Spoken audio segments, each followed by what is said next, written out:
Halo teman-teman, selamat datang di channel EVR 13, di mana saya akan menceritakan kisah-kisah horor dan asal-usulnya dari seluruh dunia. Dan saya akan mencoba menggambarkan sosok atau makhluknya lewat lukisan tangan.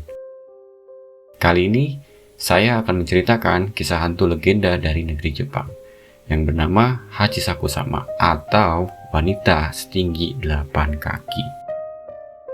Sebelum kita lanjut ke ceritanya, tekan dulu tombol like video ini dan jangan lupa juga tekan tombol subscribe channel ini, serta nyalakan juga lonceng notifikasinya agar tidak ketinggalan cerita-cerita lainnya. Dan seperti apa cerita mitos kali ini? Langsung saja kita masuk ke ceritanya. Di pinggiran sebuah desa terpencil di Jepang bagian tengah bernama Kurohara, ada sebuah legenda yang tidak pernah dicatat dalam buku sejarah. Tidak pula dibicarakan dengan lantang oleh penduduk. Namun itu hanya wanita tinggi, tak wajar, setinggi 8 kaki atau sekitar 2,5 meter lebih. Ia berjalan pelan dengan suara khas, po, po, po. Suara yang terdengar samar, seperti gema yang datang dari kejauhan. Namun jika kau mendengarnya semakin dekat, itu berarti kau sedang menjadi targetnya. Berabad-abad lalu, pada zaman ketika keluarga bangsawan masih memegang kuasa, terdapat seorang gadis muda bernama Hachi. Ia adalah cucu dari kepala desa dan dikenal lembut, baik hati, dan sangat cantik. Saat usianya menginjak 18 tahun, Hachi dijodohkan dengan seorang bangsawan kaya. Namun, Hachi menolak karena ia sudah mencintai pria lain, seorang petani sederhana miskin dari desa yang sama. Bagi keluarganya, penolakan itu adalah aib besar. Kakeknya yang keras dan ambisius murka. Ia merasa Hachi telah mempermalukan darah keluarga mereka. Dimulailah ritual pemurnian yang berubah menjadi kutukan. Dalam kepercayaan desa kuno, mereka percaya pada ritual pemurnian untuk membersihkan roh keras kepala. Hachi dibawa ke sebuah kuil tua di tengah ladang, diikat pada tiang, dan para biksu dipanggil untuk melakukan ritual. Ritual itu awalnya bertujuan menenangkan jiwa, tetapi karena kemarahan sang kakek dan tekanan bangsawan yang menghina mereka, ritual berubah menjadi sesuatu yang kejam. Mantra dibacakan dengan salah. Roh lokal yang dipanggil bukan roh suci, melainkan roh pemanjang tubuh, entitas kuno yang tidak seharusnya tersentuh. Tubuh Hachi mulai menarik dan memanjang secara tidak wajar. Kakinya merentang lebih panjang daripada manusia seharusnya. Tangannya menjadi kurus dan tergantung panjang. Lehernya melengkung, panjang, seperti sedang dicabut dari dalam. Wajahnya berubah pucat putih. Matanya kehilangan cahaya. Dan mulutnya terbuka tanpa suara. Hingga dari tenggorokannya terdengar bunyi gaung bergetar. Po, po, po. Bukan suara manusia, namun suara roh yang kini mengendalikan tubuhnya. Penduduk desa ketakutan. Kakeknya mencoba menghentikan ritual, tetapi terlambat. Hachi bukan lagi manusia.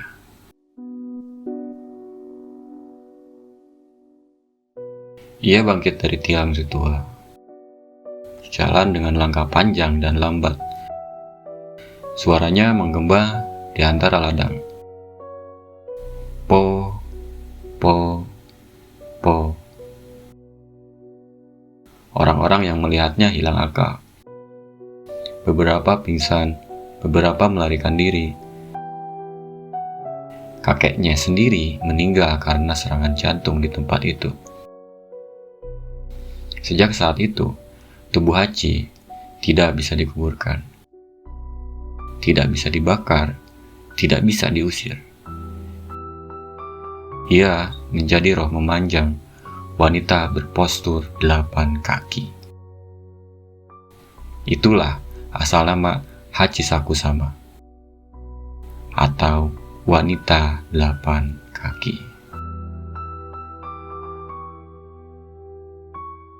Penduduk desa lalu meminta pertolongan ke para penjaga kuil dari wilayah jauh.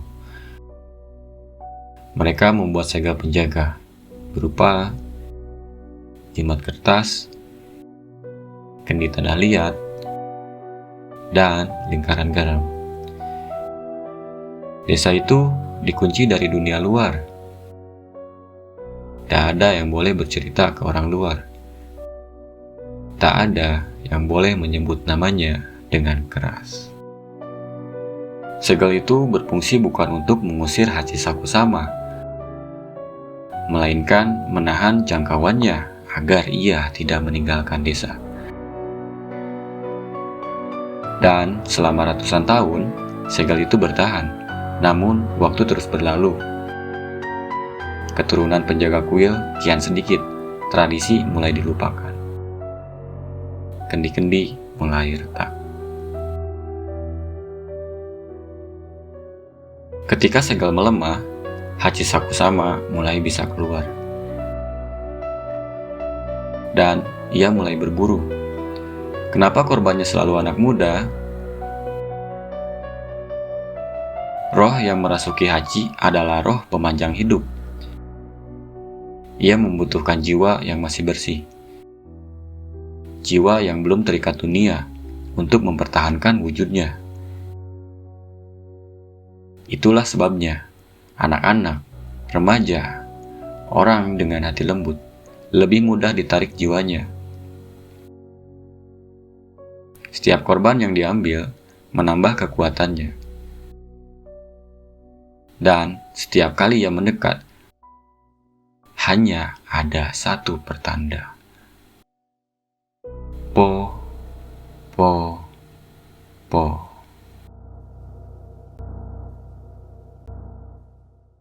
Nah, jadi ada cara untuk menangkalnya agar terhindar dari Hachisakusama.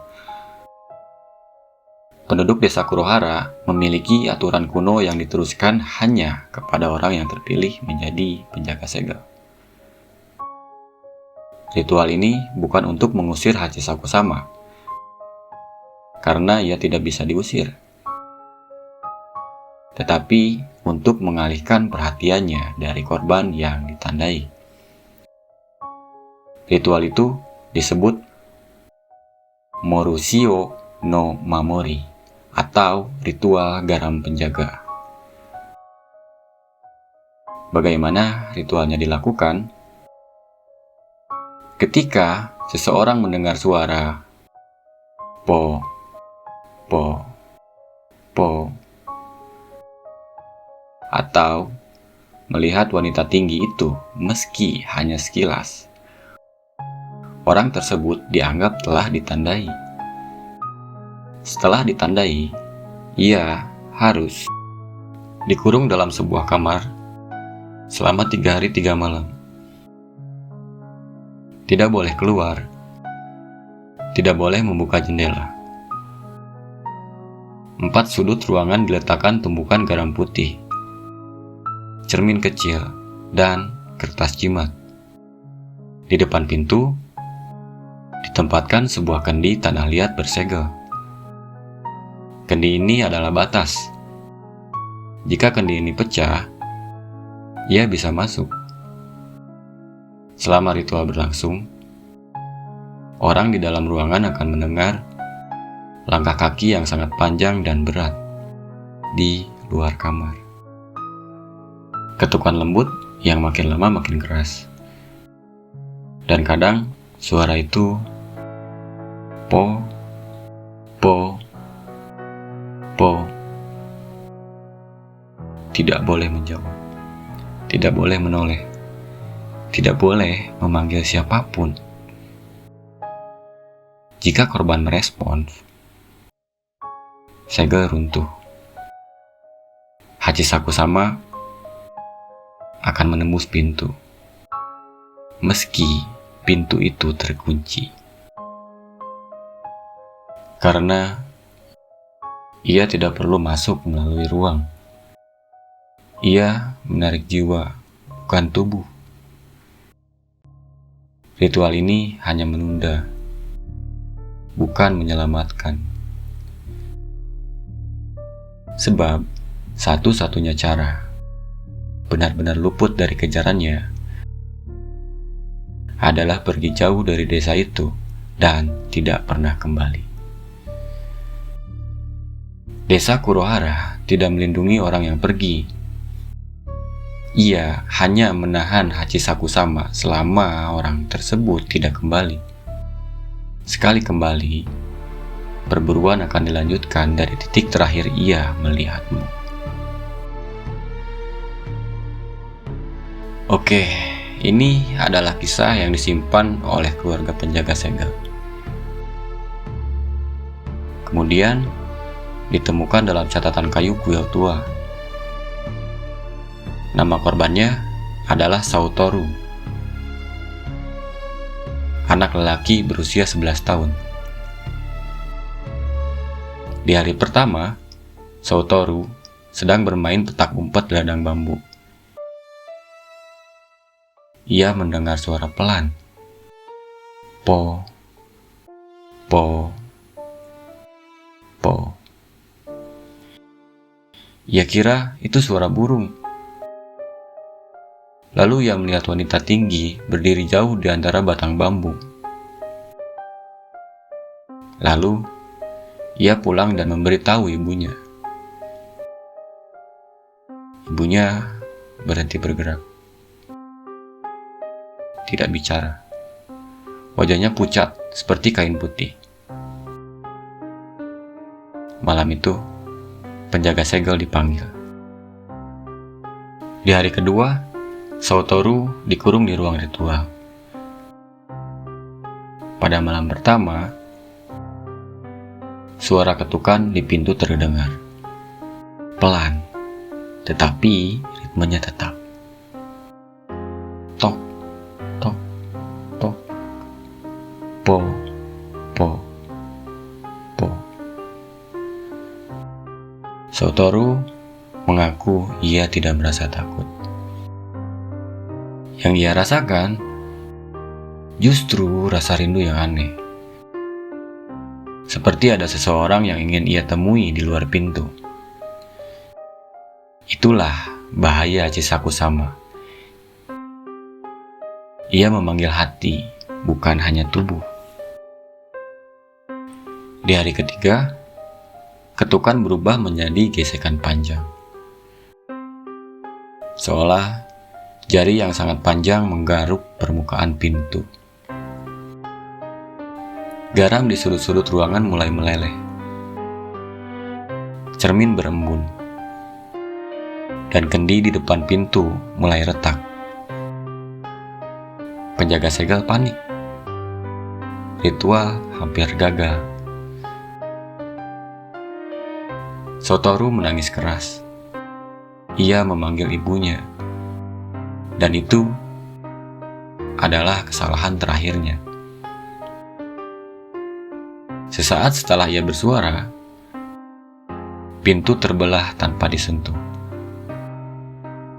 Dan di ambang pintu, terlihat gaun putih panjang, rambut menjuntai, dan tubuh yang memanjang jauh hingga tidak terlihat ujungnya. Saotoru hilang tanpa jejak. Tidak ada teriakan, tidak ada suara. Hanya gema terakhir yang tertinggal di dalam kamar. Po, po, po. Catatan itu berakhir dengan satu kalimat dari penjaga segel. Selama manusia masih bisa merindukan sesuatu, ia akan selalu menemukan kita. Sekarang kita masuk ke teori. Kenapa Hachisakusama masih ada hingga sekarang? Ada satu hal penting yang membedakan Hachisakusama dengan hantu atau yokai lain. Ia tidak terikat pada satu tempat. ia terikat pada ingatan manusia. Semakin banyak orang yang mendengar, menceritakan, atau memikirkan dirinya, semakin kuat keberadaannya di dunia ini. Pertama, ia bukan sekedar roh. Para penjaga kuil percaya bahwa Hachi Sakusama bukan arwah manusia sepenuhnya. Roh yang memanjang tubuh Hachi pada ritual dulu adalah entitas purba, lebih tua dari agama, lebih tua dari bahasa manusia. Roh itu memiliki sifat mencari perhatian, mencari tempat tinggal baru, mencari jiwa yang masih lembut. Ketika tubuh Hachi menjadi wadahnya, Hachi tidak mati. Ia berubah menjadi pintu bagi entitas itu. Dan pintu itu masih terbuka sampai sekarang.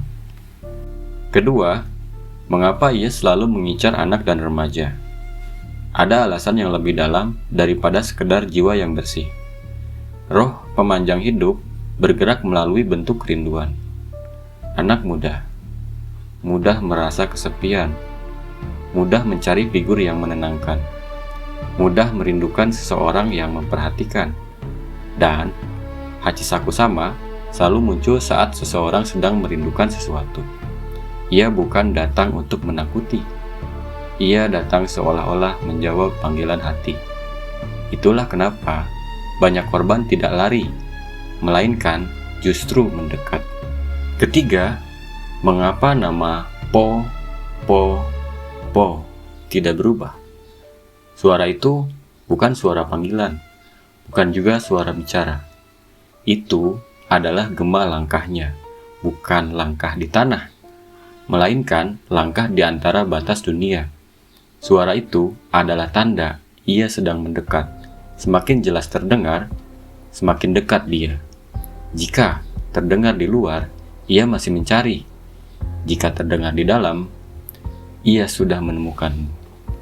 Keempat, segel desa kini hampir tidak berguna. Desa Kurohara kini hampir kosong. Banyak penjaga kuil sudah meninggal.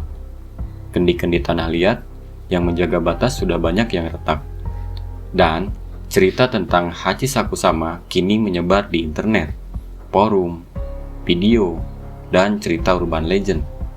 Yang berarti nama dan gambarnya kini telah menyebar jauh melewati desa itu. Dan karena ingatan manusia adalah jalan baginya, semakin banyak yang mendengar cerita ini, semakin jauh jangkauannya. Kelima, bagaimana jika kau sudah mendengar cerita ini? Tenang, mendengar tidak selalu berarti ditandai. Yang menjadi masalah adalah jika kau mulai merasa dia sedang diperhatikan, jika suara itu muncul dalam keheningan, jika kau merasa ada sesuatu yang tinggi berdiri di luar jendela, karena yang membuat ia datang bukan ketakutan, tapi perhatianmu. Jika kau memikirnya terlalu lama, jika kau memanggil namanya dalam hati, jika kau mencoba membayangkan wajahnya, ia akan mengerti bahwa kau sedang melihatnya. Dan jika kau melihatnya, ia akan melihat balik.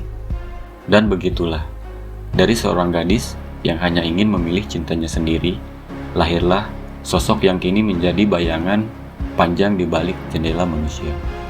Sejak ritual itu gagal ratusan tahun lalu, Hachi Sakusama tidak lagi terikat pada tanah, kuil, atau desa.